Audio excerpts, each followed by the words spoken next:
Amin. Selamat siang semuanya. Haleluya. Sudah sarapan pagi? Amin. Haleluya. Dan hari ini dalam pesta perjamuan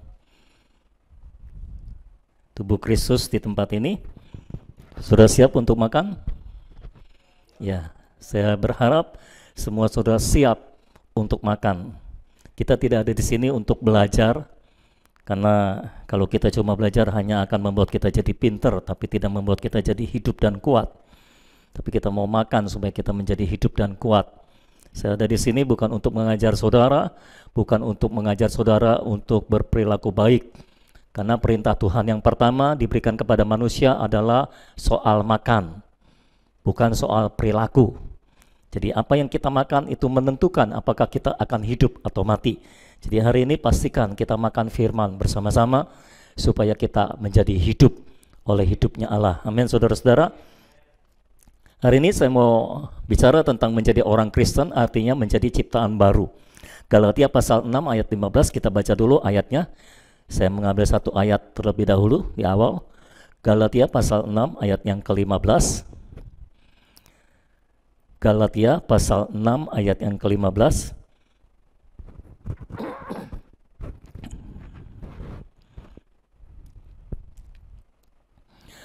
Kalau saudara sudah ada di sana, kita akan baca bersama-sama dengan suara yang keras sampai suara saudara terdengar di sini.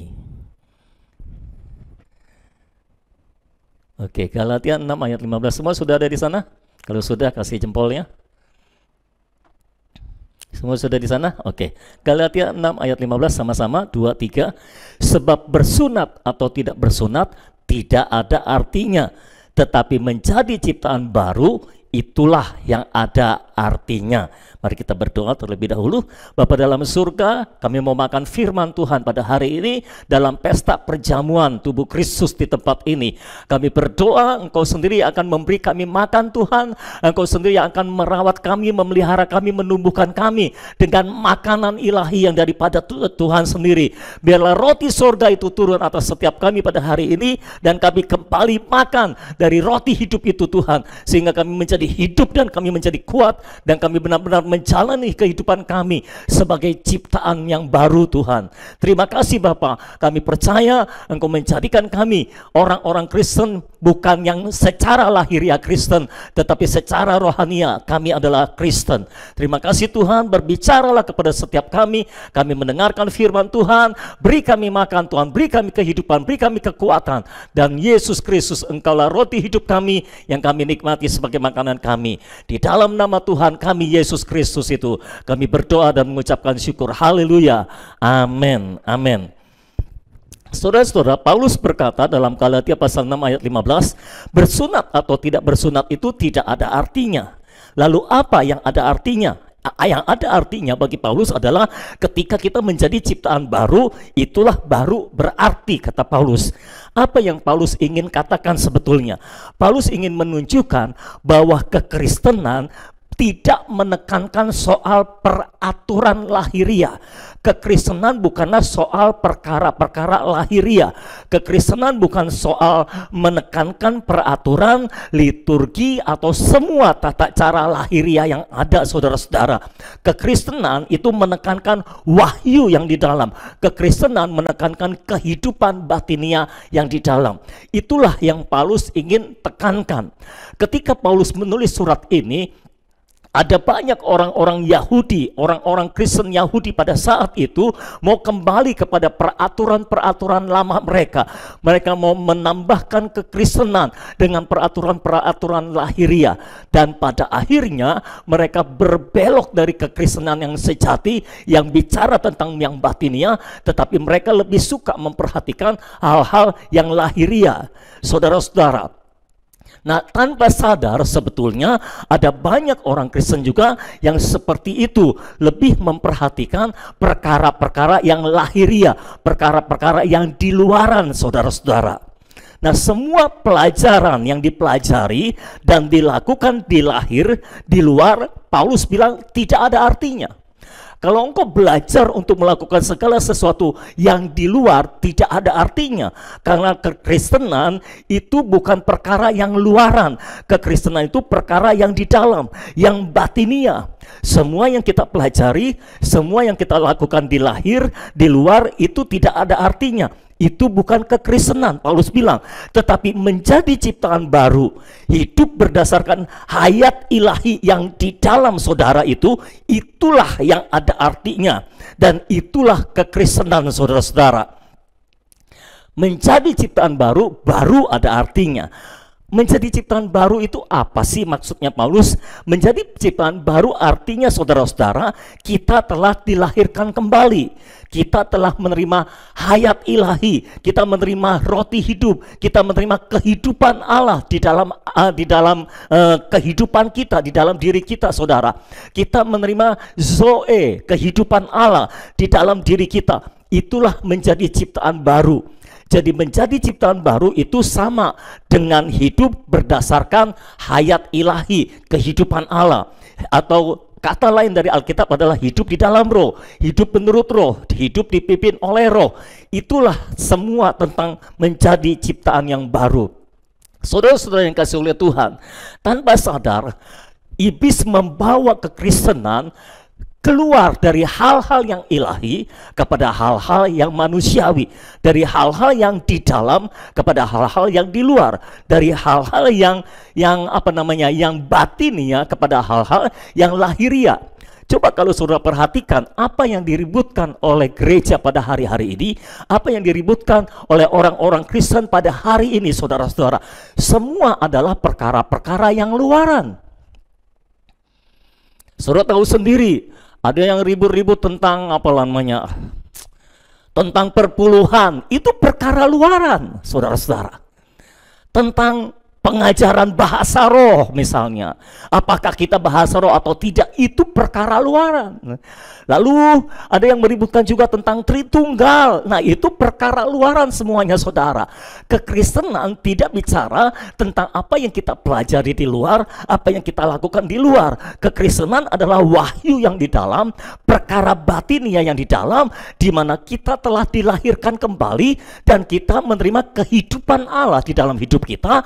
Lalu karena kita telah menerima kehidupan Allah dalam diri kita, yaitu hayat ilahi itu, saudara-saudara, kita harus memperhidupkan kehidupan Allah, atau dengan kata lain kita harus hidup di dalam kehidupan Allah. Itulah baru namanya kekristenan. Hidup berdasarkan kehidupan Allah, itulah namanya kekristenan, saudara-saudara. Kekristenan tidak meributkan soal disunat, nggak disunat, soal berdoa dengan suara keras, dengan suara pelan, dengan cara tiarap, nungging, macam-macam lagi, berlutut, bersujud, semua perkara luaran, saudara. Tetapi kita harus fokus ketika kita menjadi Kristen, kita harus fokus. Pertanyaan pertama untuk semua saudara yang ada di sini khususnya, pertanyaan pertama yang perlu saudara jawab adalah ketika saudara menjadi orang Kristen, saudara menjadi jemaat gereja Tuhan katanya. Pertanyaan pertama yang harus saudara jawab adalah, apakah saudara telah mengalami kelahiran kembali? Tragedi terbesar dalam kekristenan adalah gereja punya jemaat banyak, tapi hanya sedikit yang mengalami kelahiran kembali. Nah, saya tidak mau itu terjadi dalam gereja ini, saudara-saudara.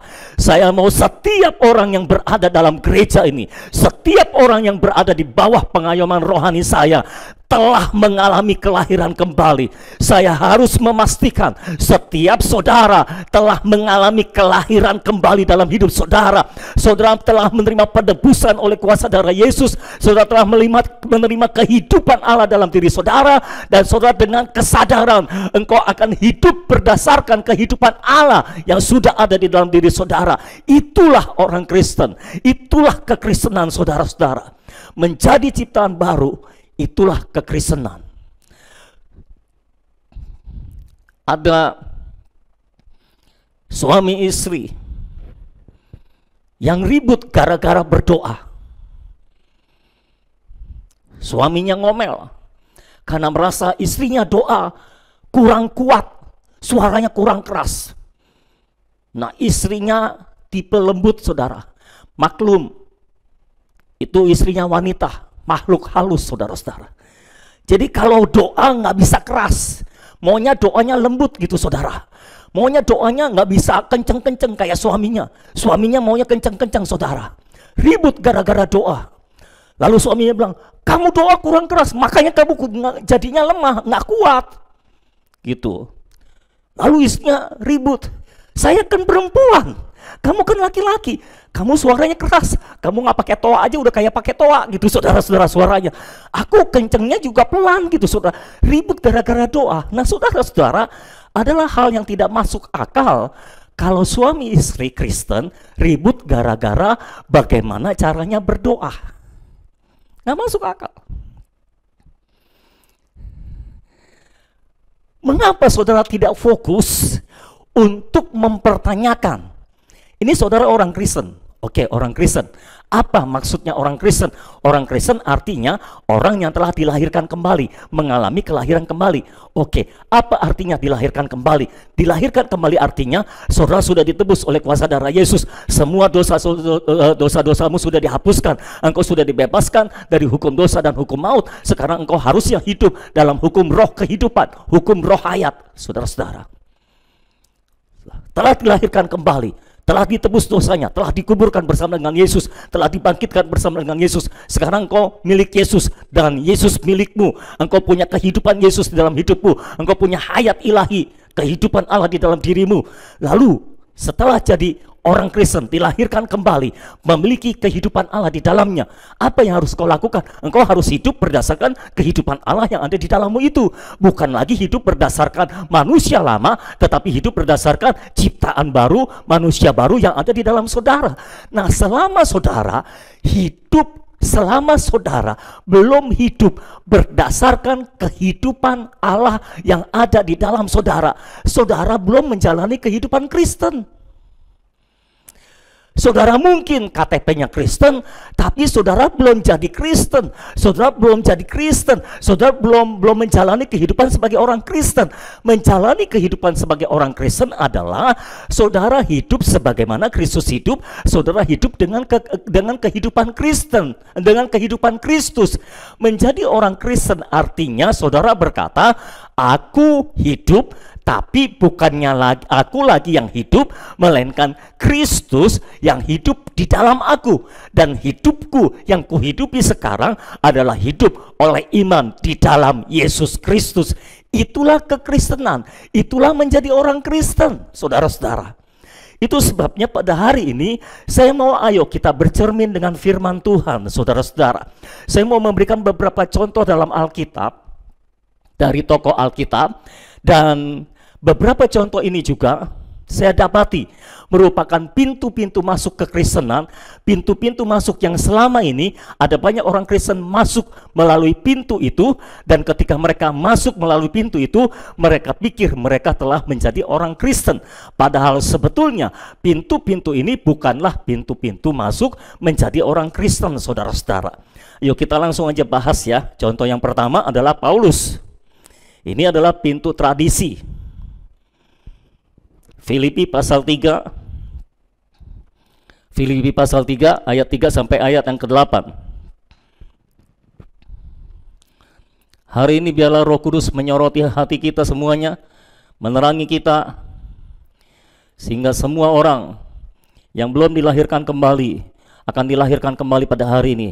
Saya berdoa sungguh-sungguh supaya Tuhan menolong kita semuanya, karena tidak ada gunanya kita menjadi anggota gereja. Yang ada gunanya adalah kalau kita menjadi ciptaan baru. Tidak ada gunanya sudah menjadi Kristen sejak lahir. Yang ada gunanya adalah kalau sudah hidup sebagai ciptaan baru. Filipi 3 ayat 3 sampai ayat yang ke-8. Paulus berkata, karena kitalah orang-orang bersunat. Jadi waktu itu mereka sedang meributkan, kamu sudah disunat atau belum? Lalu Paulus berkata, kita ini orang-orang yang bersunat. Maksudnya bukan disunat secara lahiriah, tapi disunat secara batinia, yang beribadah oleh roh Allah. Inilah kekristenan. Kekristenan itu bukan sunat lahiriah, kekristenan itu sunat batinia. Kekristenan itu beribadah oleh roh Allah. Kekristenan tidak beribadah oleh gerak-gerak lahiriah, tidak dilihat. Ibadah kita tidak dilihat dari apa yang lahiria, tapi ibadah kita dilihat dari apa yang rohania. Kita beribadah oleh Roh Allah dan bermegah dalam Kristus Yesus. Orang Kristen adalah ciptaan baru, dan sebagai ciptaan baru seharusnya kita bermegah hanya dalam Kristus Yesus. Kalau engkau masih bermegah dalam berkat, kalau engkau masih bermegah dalam mujizat, kalau engkau masih bermegah dalam pengurapan, kalau engkau masih bermegah dalam karunia roh, engkau masih bermegah dengan hal-hal yang lainnya, engkau belum bermegah dalam Kristus Yesus. Hari ini harus kita bermegah dalam Kristus Yesus dan bukan dalam hal yang lainnya. Dan tidak menaruh percaya pada hal-hal yang lahiria. Sebagai orang Kristen seharusnya kita tidak menaruh percaya pada hal-hal yang lahiria, tetapi pada hal-hal yang rohania, pada kehidupan Allah yang sudah ada di dalam kita. Disitulah kita menaruh kepercayaan kita, saudara-saudara. Ayat 4, sekalipun aku juga ada alasan untuk menaruh percaya pada hal-hal lahiria. Jika ada orang lain menyangka dapat menaruh percaya pada hal-hal lahiria, aku lebih lagi. Jadi Paulus berkata, kalau mau ngadu yang lahiria, ayo boleh ngadu sama aku lebih jago dalam hal-hal yang lahiria. Ayat 5, disunat pada hari ke-8 dari bangsa Israel, dari suku Benyamin, orang Ibrani asli. Tentang pendirian terhadap hukum Taurat, aku orang Farisi. Tentang kegiatan, aku penganiaya jemaat. Tentang kebenaran dalam mentaati hukum Taurat, aku tidak bercacat. Jadi saudara-saudara, kalau dari sudut pandang kekristenan, Paulus ini memiliki semua kriteria untuk menjadi orang Kristen. Ya, kalau digambarkan sebagai orang Kristen saat ini, dia lahir dari keluarga Kristen. Mungkin dia lahir dari keluarga keturunan majelis, keturunan pendeta. Katakanlah seperti itu. Secara tradisi, dia lahir dalam keluarga Kristen. Kalau mau pakai istilah orang Kristen zaman sekarang, aku nih sudah Kristen sejak dari dalam kandungan ibuku. Paulus bisa bilang begitu. Aku sudah Kristen sejak dalam kandungan ibuku. Umur 8 hari aja udah disunat, istilahnya gitu. Umur 8 hari aku sudah dibaptis, gitu kira-kira saudara. Sudah diserahkan kepada Tuhan. Lalu semua peraturan agama Kristen aku lakukan. Dan semua ajaran Kristen aku pelajari. Paulus ini orang Kristen yang sudah sekolah Alkitab, saudara, tamat sarjana teologia, mungkin master teologia, mungkin juga karena dia rajin belajar, dia lanjutkan sampai S3, doktor teologia, saudara-saudara. Mungkin juga karena dia dosen di sebuah fakultas teologia, mungkin dia jadi profesor teologia, saudara-saudara. Jadi kemungkinan Paulus ini profesor doktor teologia, saudara-saudara. Dan di belakangnya mungkin ada jabatan-jabatan gelar teologia yang lainnya. Jadi Paulus ini lengkap, saudara. Secara kriteria, Paulus memenuhi kriteria untuk menjadi orang Kristen yang luar biasa. Keturunan pendeta, keturunan Farisi, saudara-saudara. Sejak lahir sudah jadi pendeta, boleh dibilang begitulah, saudara-saudara. Lalu sekolah Alkitab, kegiatan taat ibadahnya jangan di ngomong, saudara. Semua hukum Taurat dia lakukan. Dia puasa 2 kali seminggu, saudara-saudara. Dia kasih perpuluhan, dia kasih persembahan, dia berdoa setiap hari, dia rajin beribadah, nggak pernah absen ibadah. Dia rajin baca Taurat, dia rajin baca Alkitab, saudara. Ini orang Kristen yang memenuhi kriteria dari semua orang Kristen, saudara-saudara. Paulus menjadi Kristen melalui pintu tradisi. Secara dia dilahirkan dalam keluarga Kristen. Dari kecil dia sudah diajar untuk baca Alkitab. Dari kecil dia sudah belajar Alkitab. Dari kecil dia sudah diserahkan kepada Tuhan. Lalu ketika dia besar, dia taat beribadah, dia rajin berdoa, dia rajin baca Alkitab, dia rajin pelayanan, saudara-saudara. Dia giat untuk Tuhan. Lalu dia sekolah Alkitab juga, sarjana teologia, master teologia, doktor teologia, profesor doktor teologia, saudara-saudara. Dia memenuhi semua kriteria untuk menjadi orang Kristen. Tapi apakah Paulus menjadi Kristen? No. Dia pikir mungkin dia menjadi orang Kristen bahkan lebih dahsyat, lebih hebat daripada orang Kristen. Sampai sekali waktu dia bertemu sendiri dengan Tuhan Yesus Kristus.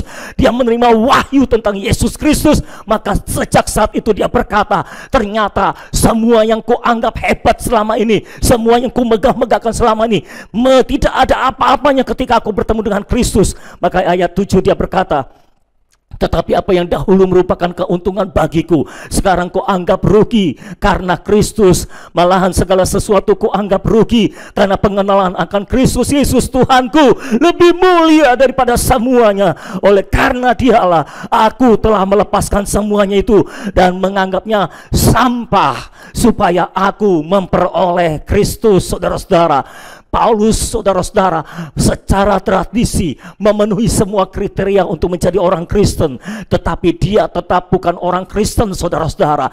Kapan dia menjadi orang Kristen? Ketika dia menerima wahyu Yesus Kristus, ketika dia berjumpa secara pribadi dengan Yesus Kristus, dia mengalami sendiri perjumpaan ilahi dengan Tuhan. Dia melihat sendiri tentang Yesus, dia mengalami sendiri tentang keberadaan Yesus, dia menyentuh langsung, dia bersentuhan langsung dengan Yesus.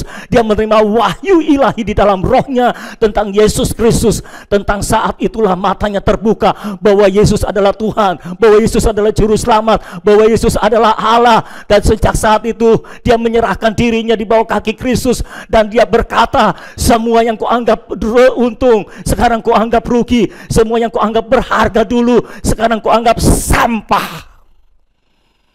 Kalau saudara adalah orang Kristen dan engkau menjadi Kristen bukan karena tradisi, engkau menjadi Kristen bukan karena engkau keturunan orang Kristen, engkau menjadi orang Kristen bukan karena engkau sekolah teologi. Asal saudara tahu, ada banyak sarjana teologi juga belum lahir baru. Itu sebabnya nggak penting apakah engkau sarjana teologi atau bukan sarjana teologi. Saya nggak mau tahu tentang gelar kesarjanaan itu.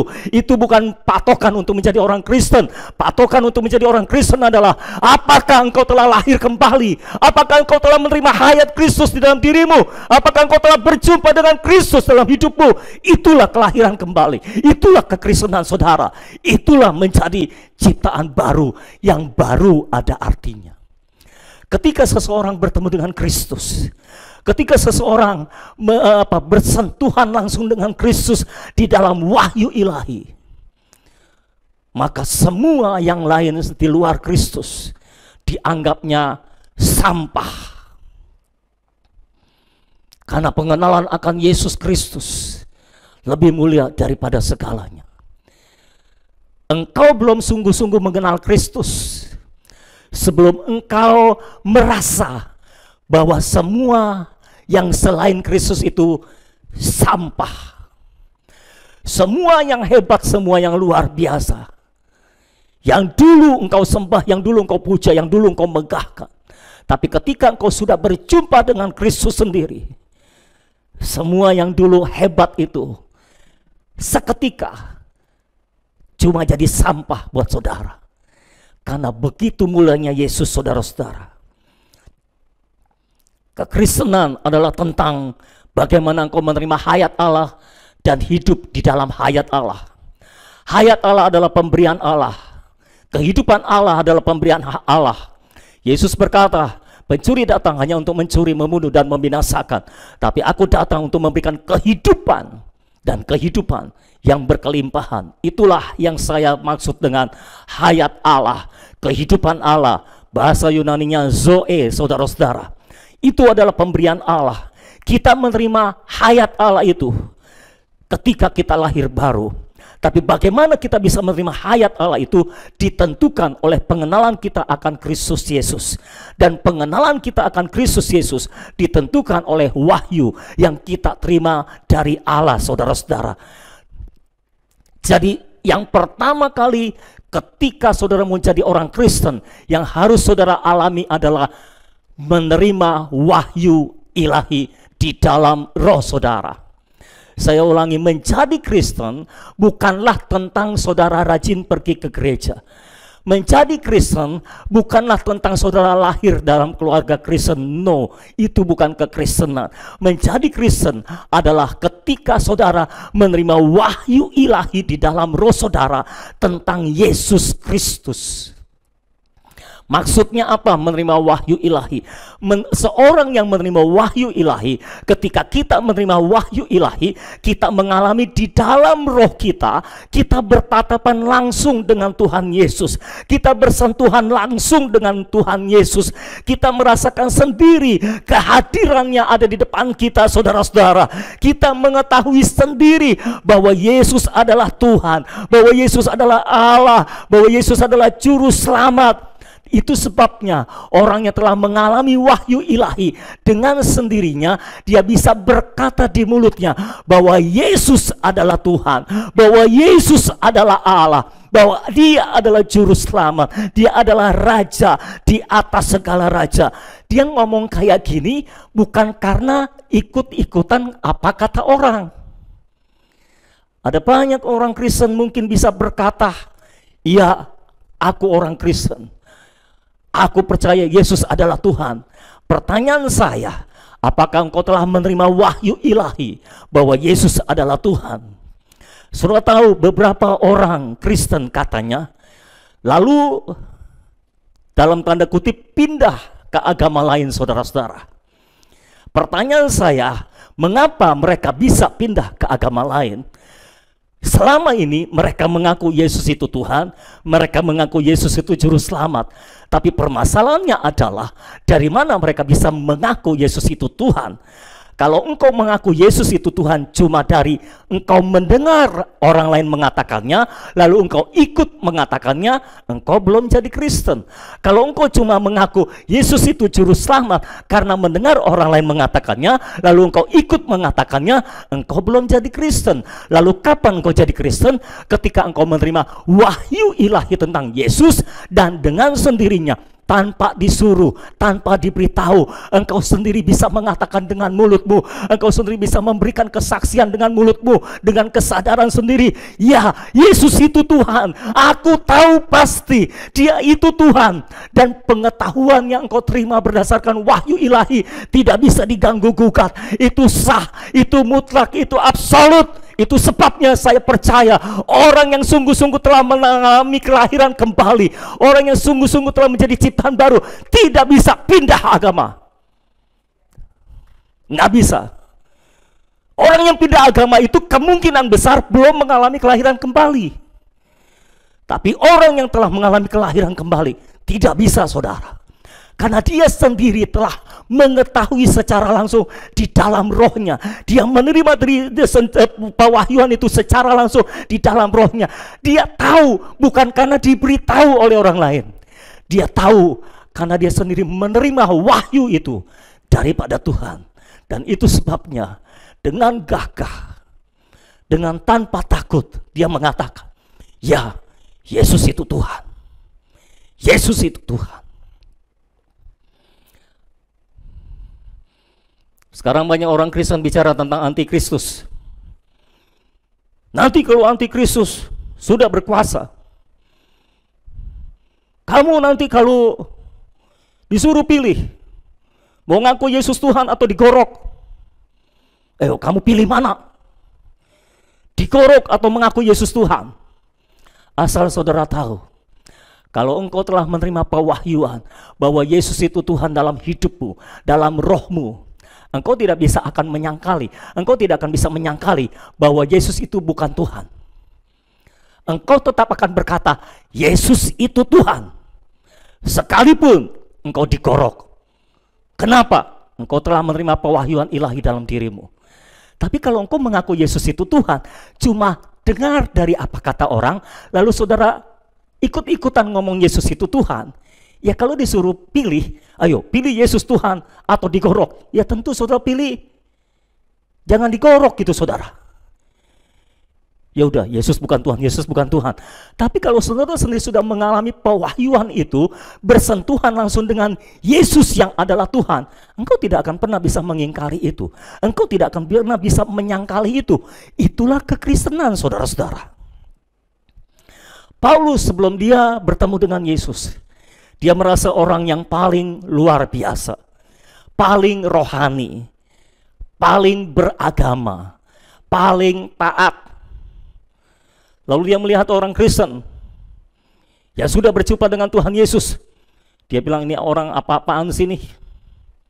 Yesus, Yesus, Yesus. Yang penting tuh taat beragama. Udah ibadahnya kayak gitu, kok kayaknya nggak beraturan. Nyembah-nyembah Yesus. Apalagi bahasa roh, apa itu? Harusnya kalau agama tuh begini. Begitu. Dia merasa lebih Kristen daripada orang Kristen kebanyakan, saudara-saudara. Tapi ketika dia berjumpa dengan Yesus di tengah jalan menuju Damsyik, Yesus menyatakan dirinya kepadanya, Saulus, mengapa engkau menganiaya aku? Saulus tahu yang menampakkan diri kepadanya itu Tuhan. Dari mana dia tahu? Kan dia belum belajar tentang Tuhan. Itu pewahyuan namanya. Ketika engkau menerima pewahyuan, engkau tidak perlu belajar. Engkau tahu di dalam hatimu, engkau tahu di dalam rohmu, ini Tuhan. Ketika Tuhan menampakkan diri kepadamu, engkau tahu dalam rohmu, ini Tuhan. Nggak perlu dikasih tahu ini Tuhan atau bukan. Engkau tahu dalam rohmu, ini Tuhan. Kalau saudara masih nebak-nebak, ini Tuhan atau bukan, kemungkinan besar itu bukan Tuhan. Karena kalau Tuhan mewahyukan dirinya, dia jelas. Engkau tahu dalam rohmu, ini Tuhan. Makanya dia tanya sama Tuhan, Tuhan, siapa engkau? Kok engkau bilang aku menganiaya engkau? Aku itu menganiaya orang Kristen, bukan menganiaya Tuhan. Aku justru mengabdi kepada Tuhan. Aku justru menganiaya orang Kristen untuk mengabdi kepada Tuhan. Aku menganiaya orang Kristen untuk melayani Tuhan. Tuhan, kok sekarang Tuhan bilang aku menganiaya Tuhan? Ini Tuhan yang mana? Tuhan yang mana ini? Tuhan siapa ini? Siapa engkau Tuhan? Lalu Yesus berkata, akulah Yesus yang engkau aniaya. Dari situ Paulus tahu bahwa Yesus adalah Tuhan. Dan itu sebabnya dia sujud dan dia berkata, semua yang dulu aku banggakan, semua yang dulu aku anggap keuntungan, sekarang kelihatannya sangat rugi. Dia agak menyesal. Kenapa nggak dari dulu ketemu Tuhan Yesus? Kenapa nggak dari dulu lahir baru? Maaf saudara-saudara yang belum lahir baru, kalau engkau belum mengalami lahir baru, engkau tenang-tenang aja, engkau santai-santai saja, dan engkau berkata, apa sih lahir baru? Apaan sih itu pendeta ngomong-ngomong tentang lahir baru? Tapi kalau engkau sudah mengalami lahir baru, engkau akan menyesal. Engkau akan berkata, kenapa gua nggak dari dulu lahir baru? Kenapa nggak dari dulu gua ketemu Tuhan? Kenapa nggak dari dulu aku mengalami kelahiran baru? Itu sebabnya saudara-saudara yang mendengar firman pada hari ini, sebelum engkau terlambat, sebelum engkau menyesal lebih dalam lagi, saya berdoa pada hari ini, Tuhan menampakkan diri kepada saudara, Tuhan mewahyukan dirinya kepada saudara, dan engkau hari ini juga bisa menerima Yesus Kristus sebagai Tuhan dan Juru Selamatmu secara pribadi.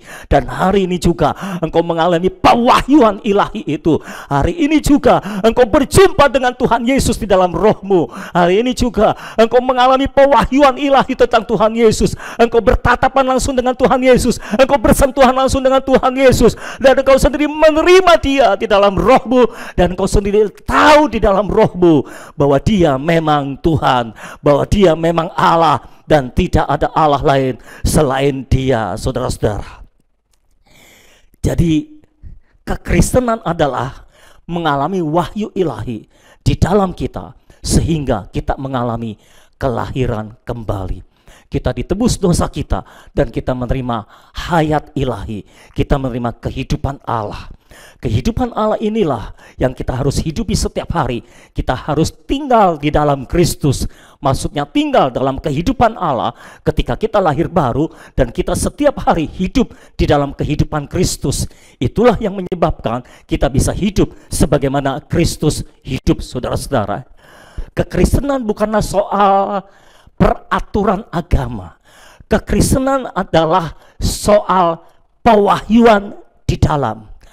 Kekristenan bukan soal pengajaran. Kekristenan adalah soal pengalaman yang engkau alami bersama dengan Tuhan. Itulah kekristenan saudara. Mungkin saya kasih contoh sedikit saudara-saudara. Ada seorang bapak lagi kerja-kerja, dia ngeliat ada kabel listrik itu yang terkelupas kulitnya saudara-saudara. Lalu dia kepegang itu kabel listrik yang ada aliran listriknya. Ketika dia kepegang aliran listrik, secara otomatis, secara langsung tanpa direncanakan, dia langsung berekspresi, dia melepaskan pegangannya dari kabel itu dan berteriak "au" atau "aduh" gitu saudara. Nah, ketika dia mengekspresikan itu, dia mengalami kesetrum, dia mengekspresikan rasanya kesetrum, anaknya yang masih kecil melihat dia saudara-saudara. Nah, anaknya yang masih kecil melihat dia lihat, ih, ekspresinya keren, ekspresinya seru. Maklum saudara, kalau anak kecil kan yang penting seru gitu kan. Kalau seru, sepanjang seru, anak kecil suka pokoknya. Kalau mau bikin suka anak kecil, bikin yang seru-seru, mereka suka. Jadi dia melihat bapaknya ini ekspresinya tadi seru. Lalu dia niru gerakan bapaknya saudara-saudara. Dia pura-pura menyentuh apa kayak gitu, dia pura-pura menyentuh apa, lalu dia teriak seperti bapaknya, "aduh" begitu saudara. Ekspresinya sama dengan bapaknya. Ekspresinya sama, tapi pengalamannya beda. Sadarkah saudara? Ada banyak orang Kristen dalam gereja. Ekspresinya sama, tapi pengalamannya belum tentu sama. Ada orang menyanyikan pujian. Kita menyanyikan pujian dengan lagu yang sama. Mungkin ekspresinya sama. Ada orang berbahasa roh. Banyak orang Kristen berbahasa roh, kata-katanya sama, ekspresinya juga sama. Tapi pengalamannya belum tentu sama. Mengapa? Yang satu asli, yang lain KW, saudara-saudara.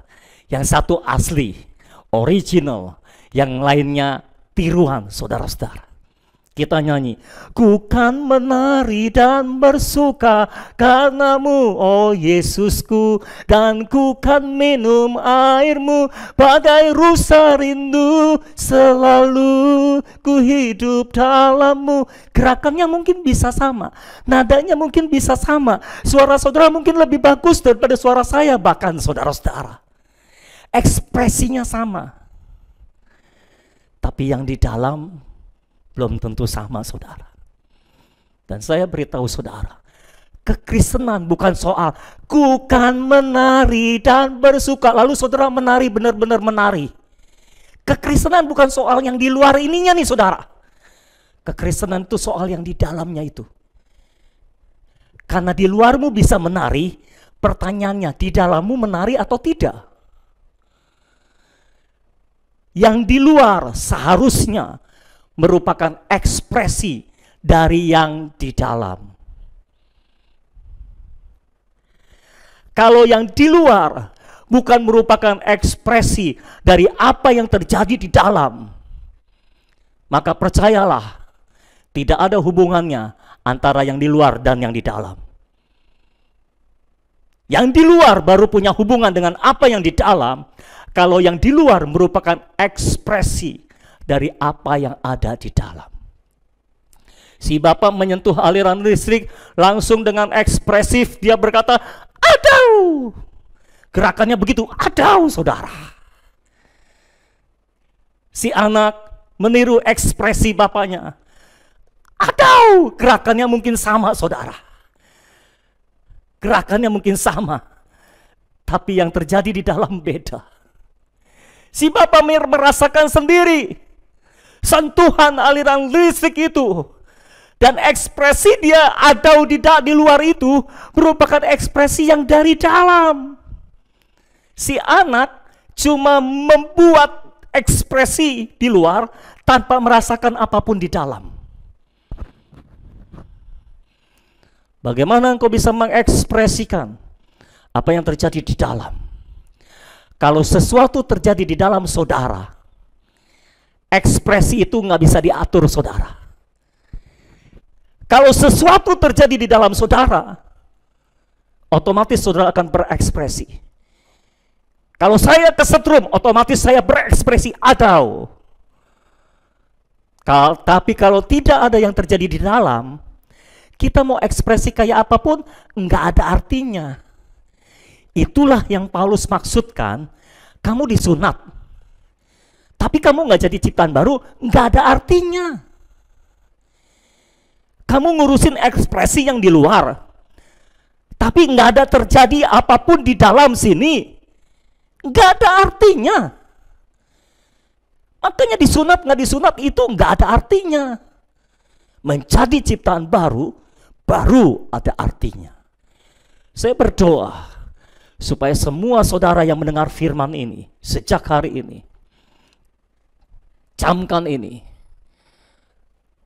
Saudara ibadah, tidak ibadah, ke gereja, tidak ke gereja, doa, nggak doa, baca Alkitab, nggak baca Alkitab, nggak ada artinya kalau saudara tidak menjadi ciptaan baru.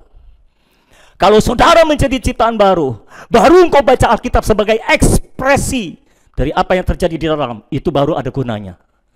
Tapi kalau engkau melakukan semuanya itu cuma karena perkara luaran yang kau tiru-tiru ekspresi orang lain, tapi tidak ada apapun yang terjadi di dalammu, nggak ada artinya, nggak ada gunanya. Saya berdoa pada hari ini, sesuatu terjadi di dalam saudara. Oh, Kristus lahir di dalam saudara. Kristus menyatakan dirinya kepada saudara semua. Pintu tradisi adalah pintu yang cukup banyak dimasuki oleh orang Kristen untuk menjadi orang Kristen, tetapi itu bukan pintu yang sesungguhnya untuk menjadi orang Kristen. Pintu yang sesungguhnya untuk menjadi orang Kristen adalah wahyu ilahi, kelahiran kembali, menerima hayat ilahi di dalam kehidupan kita. Itulah pintu yang sesungguhnya untuk menjadi orang Kristen. Yang kedua, contoh Alkitab yang kedua adalah Nikodemus. Ini pintu pengajaran saudara-saudara. Yohanes pasal 3 ayat 1 sampai ayat yang ke-6. Yohanes pasal 3 ayat 1 sampai ayat yang ke-6. Kalau saudara sudah ada di situ semua, kasih jempolmu supaya kita bisa baca sama-sama. Yohanes pasal 3 ayat 1 sampai ayat yang ke-6. Puji Tuhan. Ada beberapa jempol yang sudah saya lihat. Ya, orang-orang yang nggak buka videonya, saya nggak bisa lihat jempolnya. Ada orang yang tutup videonya tapi kasih jempol. Lupa dia saudara, jadi saya nggak bisa kasih jempol. Oke, bolehlah Wahyu kasih emoticon jempol, saya lihat jempolnya. Tapi itu bukan jempolmu itu. Nikodemus, saudara-saudara. Yohanes 3 ayat 1 sampai ayat 6. Kita baca sama-sama. Adalah seorang Farisi yang bernama Nikodemus, seorang pemimpin agama Yahudi. Ia datang pada waktu malam kepada Yesus dan berkata, "Rabi, kami tahu bahwa engkau datang sebagai guru yang diutus Allah. Sebab tidak ada seorang pun yang dapat mengadakan tanda-tanda yang engkau adakan itu jika Allah tidak menyertainya." Yesus menjawab, katanya, "Aku berkata kepadamu, sesungguhnya jika seorang tidak dilahirkan kembali, ia tidak dapat melihat kerajaan Allah." Kata Nikodemus kepadanya, "Bagaimanakah mungkin seorang dilahirkan kalau ia sudah tua? Dapatkah ia masuk kembali ke dalam rahim ibunya dan dilahirkan lagi?" Jawab Yesus, "Aku berkata kepadamu, sesungguhnya jika seorang tidak dilahirkan dari air dan roh, ia tidak dapat masuk ke dalam kerajaan Allah. Apa yang dilahirkan dari daging adalah daging, dan apa yang dilahirkan dari roh adalah roh." Seorang pengajar agama Farisi namanya Nikodemus datang kepada Yesus. Nikodemus ini menyadari bahwa apa yang Yesus ajarkan itu benar, saudara-saudara, dan itu sebabnya dia datang kepada Yesus, saudara-saudara, dan karena dia malu-malu, dia datangnya pada malam hari. Dia memanggil Yesus guru. Jadi ini guru yang memanggil Yesus guru, berarti dia menganggap Yesus itu guru di atas guru, kira-kira begitu. Jadi cukup tinggi dia menganggap Yesus, saudara-saudara. Dia bilang, "Rabi, kami tahu bahwa engkau datang sebagai guru yang diutus oleh Allah." Jadi ini pengakuan dari seorang guru Farisi yang mengatakan, "Kami tahu engkau ini guru yang diutus oleh Allah." Jadi dia menganggap Yesus ini guru yang diutus oleh Allah. Cukup tinggi anggapannya terhadap Yesus. Sebab tidak ada seorang pun yang dapat mengadakan tanda-tanda yang kau adakan itu jika Allah tidak menyertainya. Jadi yang Nikodemus bawa ke hadapan Yesus adalah tentang ajaran, tentang pengajaran. Karena yang ada di kepala seorang guru adalah tentang belajar dan mengajar, saudara-saudara. Makanya dia pendekatannya pengajaran. Dia mau masuk menjadi orang Kristen, mau masuk ke dalam kerajaan Allah melalui pintu pengajaran. Dia berkata, aku sudah pelajari semua ajaran yang engkau ajarkan. Dan aku dapati pengajaran yang kau ajarkan itu bagus. Dan rasanya aku mengerti bahwa engkau ini guru yang diutus oleh Allah, mengingat pengajaran yang kau ajarkan itu jami luar biasa. Tapi perhatikan, Yesus menjawab, katanya, aku berkata kepadamu, sesungguhnya jika seorang tidak dilahirkan kembali, ia tidak dapat melihat kerajaan Allah. Nikodemus mau masuk lewat pintu tradisi, pintu pengajaran, tapi Yesus berkata, sorry Nikodemus, bukan itu pintu kekristenan, bukan itu pintu masuk kerajaan Allah. Pintu masuk kerajaan Allah adalah jika engkau dilahirkan kembali. Kalau engkau tidak dilahirkan kembali, engkau tidak bisa masuk lewat pintu pengajaran. Itu bukan pintu menjadi orang Kristen. Itu bukan pintu untuk masuk kerajaan Allah. Pintu masuk kerajaan Allah adalah engkau harus dilahirkan kembali. Nikodemus bingung, saudara-saudara, karena dia sudah tua dan dia harus dilahirkan kembali. Dia bilang, Tuhan, gimana mungkin seorang dilahirkan kalau ia sudah tua? Jadi Nikodemus mau, tapi gimana caranya? Apakah dia harus masuk ke dalam rahim ibunya lagi? Lalu dilahirkan sekali lagi? Nikodemus tidak tahu tentang masalah kelahiran kembali. Yesus berkata, engkau harus dilahirkan dari air dan roh. Air dan roh bicara tentang dua pelayanan. Pelayanan Yohanes Pembaptis dan pelayanan Yesus. Yohanes Pembaptis membaptis dengan air, Yesus membaptis dengan roh, saudara-saudara. Ini bicara tentang pembaptisan dengan air adalah pembaptisan pertobatan. Itu bicara tentang penguburan. Orang-orang manusia lama harus dikuburkan. Lalu pembaptisan dengan roh adalah pembaptisan setelah kebangkitan Yesus. Ini roh Yesus turun atas umatnya, saudara-saudara. Dibaptiskan ke dalam roh Kristus, saudara-saudara. Sehingga kita mengalami kelahiran kembali, kita mengalami penebusan dosa, dan kita menerima hayat Kristus, kehidupan Kristus di dalam kita, Roh Kudus di dalam kita, saudara-saudara. Roh Kristus kita terima di dalam Kristus, di dalam kita. Itulah kehidupan Allah. Nikodemus mau masuk lewat pintu pengajaran, tapi Yesus berkata, sorry Nikodemus, bukan itu pintunya. Itu bukan pintunya. Kalau engkau mau jadi anggota gereja, mungkin engkau bisa masuk lewat pintu pengajaran. Tapi kalau engkau mau masuk dalam kerajaan Allah, engkau menjadi orang Kristen yang sesungguhnya, engkau mau menjadi orang Kristen yang sejati, bukan itu pintunya Nikodemus. Pintunya adalah engkau harus dilahirkan kembali.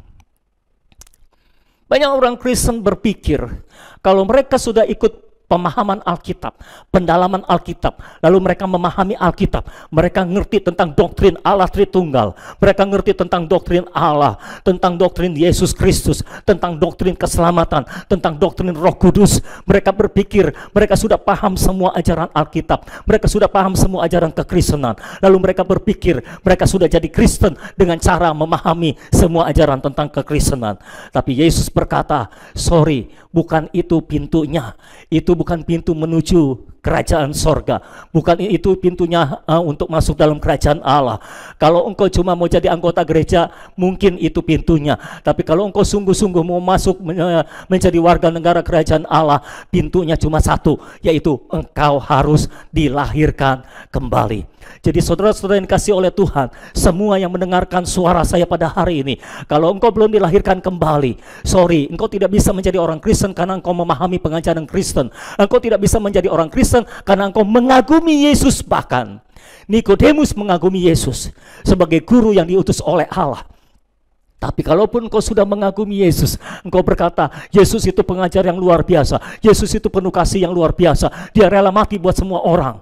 Engkau bisa mengatakan itu, tanpa mengalaminya, saudara-saudara. Engkau mengagumi pengorbanan Yesus di kayu salib. Engkau mengagumi perbuatan Yesus melakukan mujizat. Engkau memuji Dia untuk semua perbuatannya.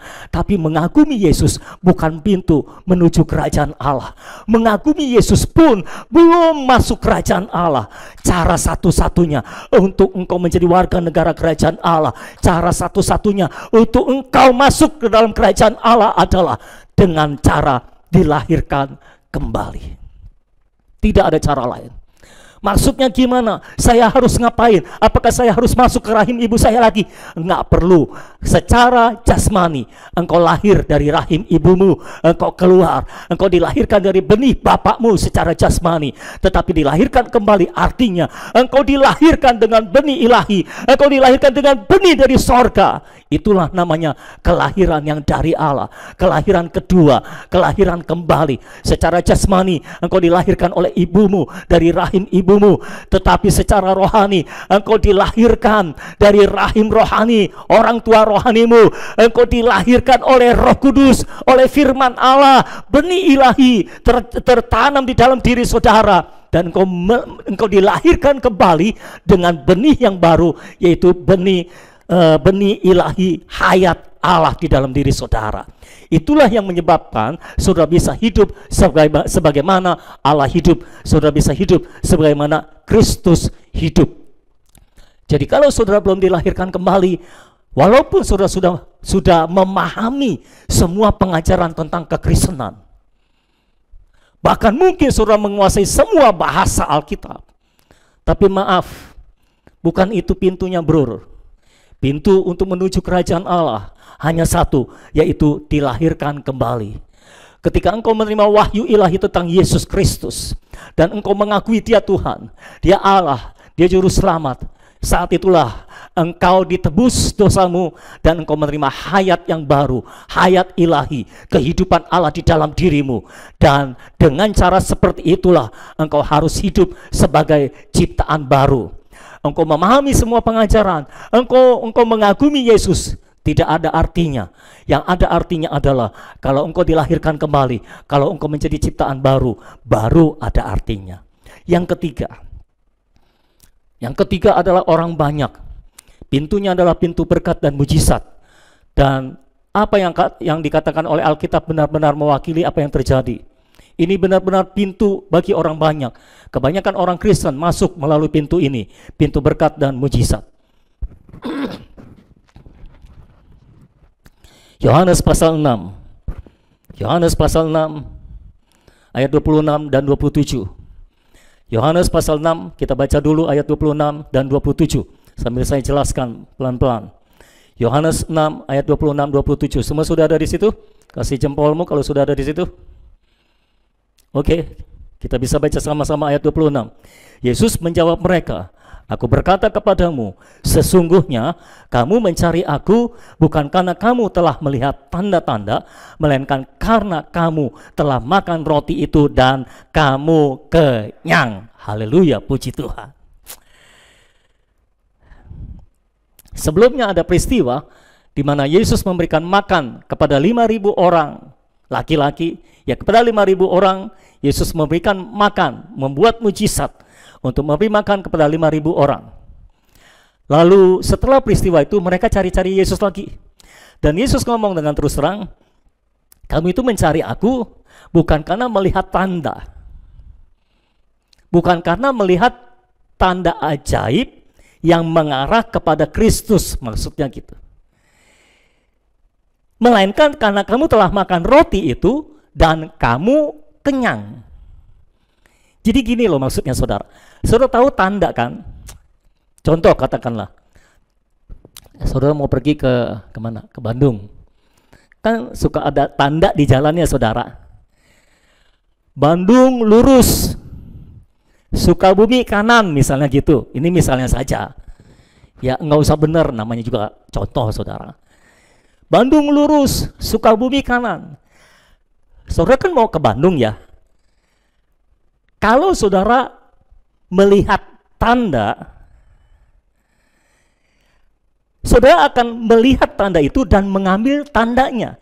Maksudnya mengambil tandanya itu mengikuti tandanya. tandanya ke Bandung lurus, berarti saudara lurus, kan gitu saudara.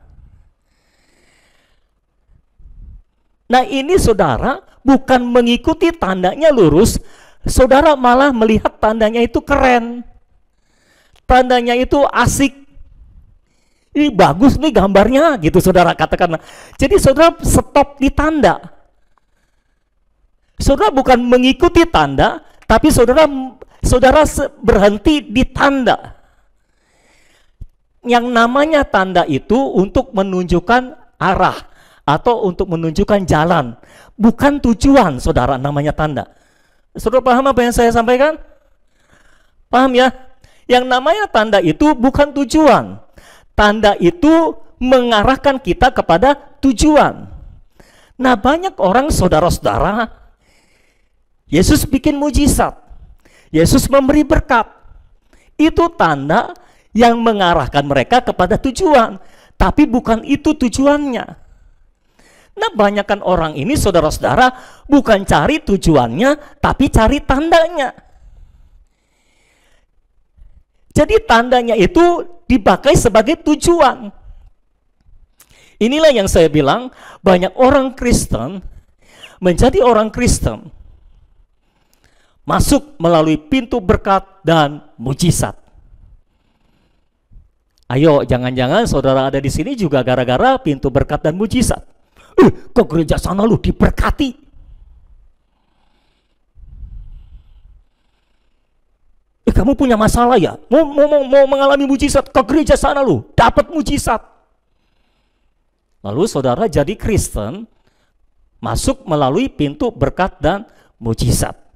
Tapi maaf kata, itu bukan pintunya. Itu cuma tanda, tapi itu bukan pintunya.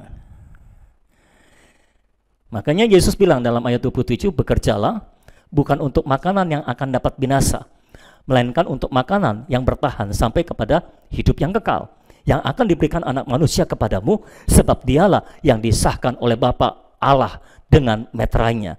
Yesus bilang, jangan kejar itunya. Oke, roti berkat memang enak, roti mujizat memang asik saudara-saudara. Tapi Yesus berkata, tapi roti berkat dan mujizat itu enggak bersifat kekal. Roti berkat dan roti mujizat tidak bisa membawa saudara kepada kekekalan. Bukan itu pintunya. Jadi kalau ada di antara saudara yang selama ini menjadi orang Kristen cuma karena engkau menerima berkat, cuma karena engkau menerima mujizat, maaf kata, saudara belum jadi orang Kristen. Saudara boleh menerima banyak berkat, saudara boleh menerima banyak mujizat, tapi kalau engkau belum dilahirkan kembali, engkau belum jadi orang Kristen. Ayat 51. Kita lompat ayat 51. Yesus berkata lagi, akulah roti hidup yang telah turun dari sorga. Jikalau seorang makan dari roti ini, ia akan hidup selama-lamanya. Dan roti yang kuberikan itu ialah dagingku yang akan kuberikan untuk hidup dunia. Jadi Yesus berkata, roti berkat memang asik, roti mujizat memang hebat, memang enak, tetapi yang engkau butuhkan bukan roti berkat, bukan roti mujizat. Yang engkau butuhkan roti hayat, roti hidup. Yesus bilang, roti berkat enak, roti mujizat enak, engkau bisa mengalaminya, Tuhan bisa memberikannya. Tapi yang engkau butuhkan bukan itu, yang engkau butuhkan roti hayat, roti hidup. Dan akulah roti hidup yang telah turun dari sorga. Jikalau seorang makan dari roti ini, ia akan hidup selama-lamanya. Kalau kamu cuma makan roti berkat, kamu cuma makan roti mujizat, kamu tidak akan hidup selama-lamanya. Engkau membawa engkau ke dalam kekekalan. Tapi kalau engkau makan roti hayat, engkau akan hidup selama-lamanya.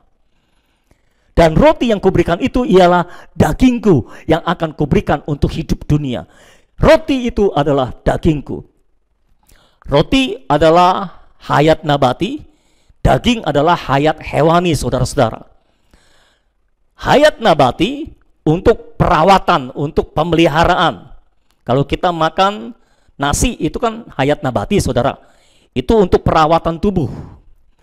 Nah, hayat hewani, daging, itu bicara tentang penebusan Kristus.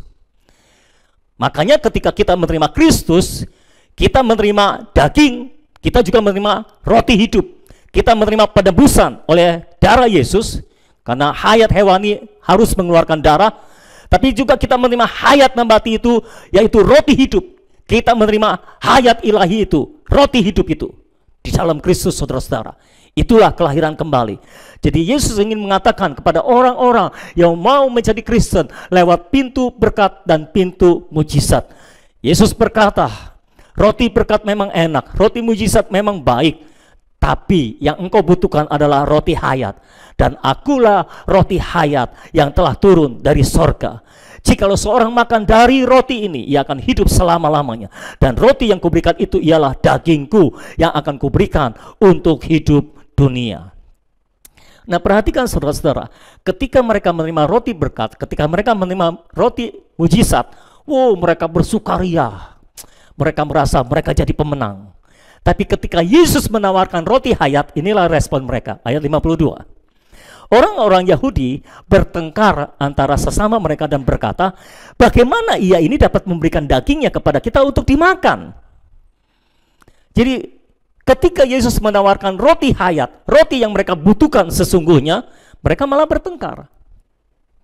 Ketika mereka menerima roti berkat, mereka asik. Ketika mereka menerima roti mujizat, mereka asik, saudara-saudara. Tapi ketika mau diberikan roti hayat, mereka bertengkar. Ada pro dan kontra di sana. Bagaimana mungkin ia dapat memberikan dagingnya untuk dimakan? Ayat 53. Maka kata Yesus kepada mereka, aku berkata kepadamu, sesungguhnya jikalau kamu tidak makan daging anak manusia dan minum darahnya, kamu tidak mempunyai hidup di dalam dirimu. Jadi Yesus berkata, kalau kamu tidak makan daging anak manusia dan minum darahnya, kamu tidak mempunyai hidup di dalam dirimu. Jadi harus makan, saudara-saudara. Ayat 54. Barang siapa makan dagingku dan minum darahku, ia mempunyai hidup yang kekal, dan aku akan membangkitkan dia pada akhir zaman. Dalam kekekalan hanya ada dua kemungkinan. Kalau saudara tidak hidup kekal, saudara mati kekal. Hidup kekal artinya saudara memerintah bersama dengan Yesus selama-lamanya. Saudara benar-benar menjadi raja di dalam kekekalan selama-lamanya. Ada pemerintahan-pemerintahan yang Tuhan berikan kepada kita. Ada kota-kota yang diberikan untuk kita perintah, saudara-saudara. Dan mati kekal artinya saudara dihukum selama-lamanya bersama dengan iblis di lautan api. Itu mati kekal. Jadi ada dua kemungkinan yang akan saudara hadapi di dalam kekekalan. Kalau saudara tidak hidup kekal, saudara mati kekal. Begitu. Lalu ayat yang ke-56, barang siapa makan dagingku dan minum darahku, ia tinggal di dalam aku dan aku di dalam dia. Jadi caranya supaya Kristus tinggal di dalam kita dan kita di dalam dia adalah dengan makan. Sama seperti Bapa yang hidup mengutus aku dan aku hidup oleh Bapa, demikian juga barang siapa yang memakan aku akan hidup oleh aku. Inilah roti yang telah turun dari sorga. Bukan roti seperti yang dimakan nenek moyangmu dan mereka telah mati. Barang siapa makan roti ini, ia akan hidup selama-lamanya. Dulu di padang gurun mereka menerima roti dari sorga, namanya mana. Tapi itu cuma lambang, cuma bayangan dari Kristus yang harus mereka makan sebagai roti hidup. Semuanya ini dikatakan Yesus di Kapernaum ketika ia mengajar di rumah ibadat. Sesudah mendengar semuanya itu, banyak dari murid-murid Yesus yang berkata, perkataan ini keras, siapakah yang sanggup mendengarkannya? Ada banyak orang Kristen yang ke gereja untuk menerima mujizat, untuk menerima berkat. Ketika ditawarkan roti hayat, mereka mundur. Mereka berkata, perkataan ini keras, siapa yang dapat mendengarkannya? Jadi setelah itu ada banyak murid-murid Yesus yang meninggalkan Yesus, saudara-saudara. Jadi saudara-saudara, begitulah kisahnya. Roti berkat, roti mujizat, Tuhan akan berikan kepada kita, saya percaya itu. Tetapi bukan itu pintu masuk kerajaan Allah. Bukan itu pintu masuk untuk menjadi orang Kristen, saudara-saudara. Pintu masuk untuk menjadi orang Kristen adalah kelahiran kembali. Bagaimana caranya dilahirkan kembali? Kau harus makan roti hidup. Kau harus makan daging Yesus dan minum darah Yesus. Iya, tapi gimana caranya makan daging Yesus, minum darah Yesus gitu saudara-saudara. Yesus berkata, kalau engkau menerima aku, engkau percaya kepadaku, engkau tidak akan lapar lagi. Menerima Yesus, percaya Yesus, itulah namanya saudara makan roti hidup, makan minum air hidup, makan daging Yesus. Dan dengan cara seperti itulah kita diselamatkan atau dilahirkan kembali. Bicara tentang makan, bicara tentang kesatuan. Jadi dilahirkan kembali adalah bicara tentang Yesus masuk ke dalam diri kita, menjadi makanan bagi kita, menjadi kehidupan, kekuatan, dan kenikmatan bagi kita, dan menyatu menjadi daging bagi kita saudara-saudara, sehingga antara Yesus dan kita tidak bisa dipisahkan, kita menyatu, benar-benar menyatu. Ada seorang bertanya, Yesus kan tinggal di dalam saya, kalau saya lagi nakal-nakalnya gimana? Yesus masih tinggal di dalam enggak? Saya berkata, Yesus tinggal di dalam artinya Yesus berumah di dalam saudara. Yesus membangun rumah di dalam saudara. Dia tinggal, stay di sana. Yesus tidak anggap saudara itu hotel yang setiap saat dia bisa check in, lalu setiap saat dia bisa check out. Kalau dia masih betah di situ dia check in, kalau dia sudah nggak betah di situ dia check out. Yesus tinggal di dalam saudara artinya dia membangun rumah di dalam saudara. Dia tinggal, stay di situ untuk selama-lamanya bersama dengan saudara. Dan tidak akan keluar dari situ. Pak, kalau saya lagi nakal-nakalnya gimana? Gampang, dicewer aja kalau lagi nakal mah. Saudara-saudara dikasih oleh Tuhan, masalah saudara nakal itu cuma masalah saudara bisa menikmati kehidupan bersama Yesus atau tidak. Sebetulnya jadi orang Kristen itu gampang loh saudara. Saudara tinggal makan Yesus, menerima Yesus, percaya Yesus, nikmati Yesus sebagai makanan, sebagai kehidupan, sebagai kekuatan, sebagai kenikmatan saudara. Lalu saudara hidup berdasarkan kehidupan Yesus. Bukan lagi saudara yang hidup, tapi Yesus yang hidup dalam saudara. Saudara mau menghasilkan buah roh, bukan saudara yang berusaha menghasilkan buah roh. Saudara hanya berusaha tinggal di dalam Kristus. Nanti Kristus yang muncul di dalam bentuk buah roh. Jadi apakah kesabaran? Kesabaran adalah Yesus. Apakah kekudusan? Kekudusan adalah Yesus. Buah itu harus sesuai dengan pokoknya. Kalau pokoknya Yesus, buahnya juga Yesus, saudara-saudara. Jadi pastikan, kalaupun engkau sabar, pastikan kesabaran itu bukan hasil dari usahamu untuk bersabar, tapi sabar itu keluar dari kehidupan Yesus yang ada di dalam saudara. Saudara-saudara yang dikasih oleh Tuhan, pintu masuk satu-satunya untuk menjadi orang Kristen, untuk masuk dalam kerajaan Allah adalah dengan cara dilahirkan kembali, dilahirkan baru, menerima pewahyuan ilahi tentang Yesus, dan engkau sendiri dengan mulutmu bisa mengakui bahwa dia adalah Tuhan atas segala Tuhan, bahwa dia adalah Raja di atas segala Raja. Dan selanjutnya kehidupan saudara akan menjadi berarti, kehidupan saudara akan menjadi berguna kalau saudara hidup sebagai ciptaan baru. Saudara hidup dengan kehidupan Kristus, saudara hidup berdasarkan kehidupan Kristus. Hidupku bukannya aku lagi, tapi Kristus yang ada di dalamku, tapi Kristus yang hidup di dalamku. Kristus adalah hidupku, hidupku adalah Kristus. Itulah kekristenan, itulah ciptaan baru. Dan kalau saudara hidup dengan cara seperti itu, baru saudara akan menjadi orang-orang yang berarti. Saya berdoa biar hari ini Tuhan akan bekerja dalam hidup saudara. Saudara menerima firman ini sebagai makanan, dan saudara dikenyangkan dan dikuatkan. Mari kita bangkit bersama-sama, angkat tanganmu, kita berdoa. Haleluya. Beberapa saat saya ajak saudara berdoa di dalam roh. Ura manala maya syaka manala palakanda lal wala maya syike papaka.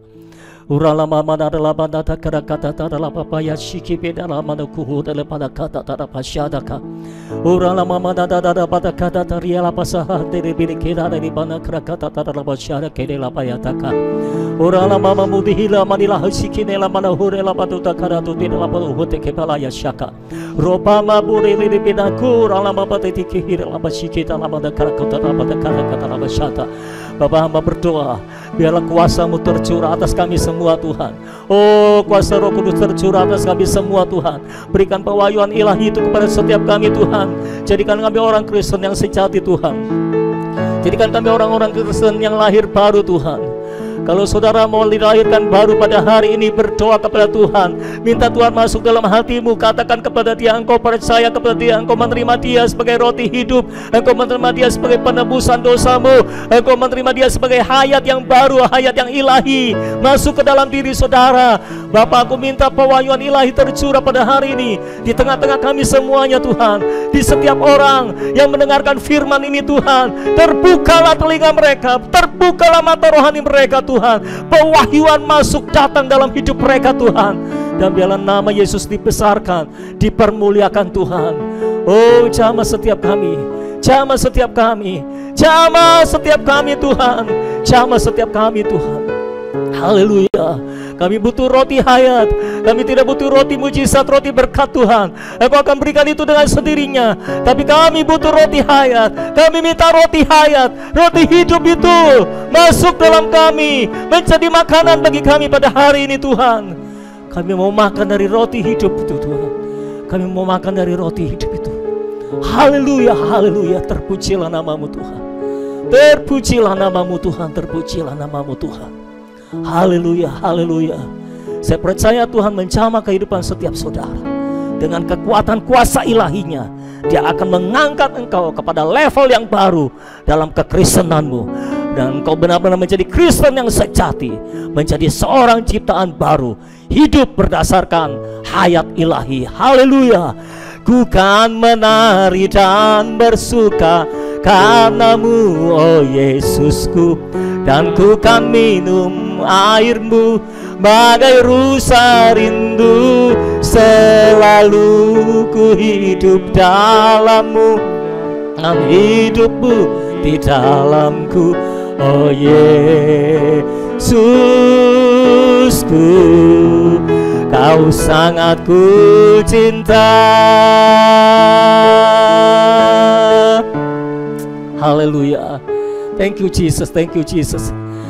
Terima kasih Tuhan. Kami terus mau makan dari roti hayat, kami mau minum dari air hayat, kami mau makan daging-Mu dan minum darah-Mu terus Tuhan, untuk menjadi kehidupan, kekuatan dan kenikmatan bagi kami. Bangkitkan kami menjadi orang-orang Kristen ciptaan baru yang hidup berdasarkan kehidupan Allah di dalam kami, dan bukan hidup, tidak lagi hidup berdasarkan kehidupan alamiah kami Tuhan. Hidupku bukannya aku lagi, tapi Kristus yang tinggal di dalamku, Kristus yang hidup di dalamku. Dan hidupku yang kuhidupi sekarang adalah hidup oleh iman di dalam Yesus Kristus, Anak Allah yang hidup, Allah yang besar, Allah yang perkasa, Allah yang luar biasa. Terima kasih buat firman-Mu Tuhan, termeterai dalam hidup kami, terus berbicara dan berkata-kata kepada kami Tuhan. Terima kasih Bapa. Kami berdoa, kami terima firman-Mu, kami terima anugerah-Mu, kami terima wahyu ilahi itu dalam kehidupan kami semuanya. Dalam nama Yesus kami berdoa, haleluya. Dan semua kita yang telah menerima wahyu ilahi itu, mari sama-sama kita katakan amin. Haleluya, haleluya. Puji Tuhan, haleluya. Saya berdoa hari ini sudah dikenyangkan oleh firman Tuhan. Dan saya berdoa semua kita akan mengalami kelahiran baru. Kita tidak lagi menjadi orang Kristen yang masuk lewat pintu yang salah, tapi kita menjadi orang Kristen yang masuk lewat pintu yang sebenarnya, yaitu lewat Kristus. Karena Dia adalah jalan dan kebenaran dan hidup. Tidak ada seorang pun sampai kepada Bapa kalau tidak melalui Yesus, saudara-saudara. Haleluya.